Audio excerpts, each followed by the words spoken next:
নমস্কার বন্ধুরা, তিতলি রান্নাবান্না চ্যানেলে আপনাদের স্বাগত। আবার অনেক দিন পর একটা রান্নার ভিডিও নিয়ে চলে এসেছি। আজ বানাবো সর্ষে পাবদা। এর জন্য পাবদা মাছগুলোকে আমি লবণ, হলুদ আর একটু সর্ষের তেল মাখিয়ে নিচ্ছি।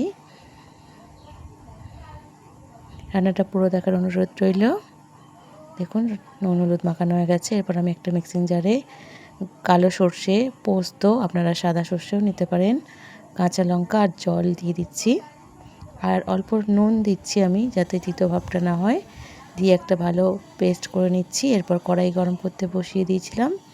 এবার তেল দিয়ে একে একে পাবদা মাছগুলো ভেজে নেব।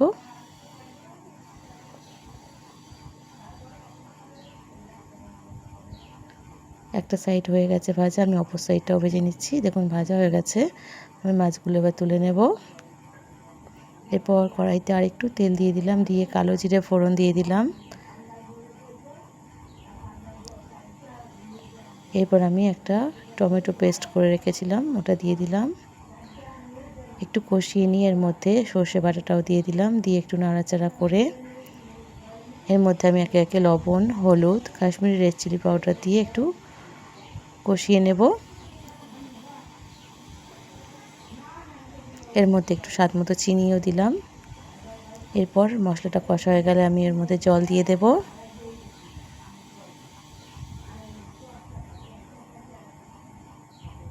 দেখুন, ঝোলটা ফুটে উঠেছে। এর মধ্যে আমি এবার মাছগুলো দিয়ে দিলাম একে একে। এরপর এর মধ্যে কাঁচা লঙ্কা চেরা আর একটু সর্ষের তেল দিয়ে ফুটিয়ে নিয়ে নামিয়ে নেব। তৈরি হয়ে গেছে সর্ষে পাবদা। যদি রান্নাটা ভালো লাগে, লাইক, শেয়ার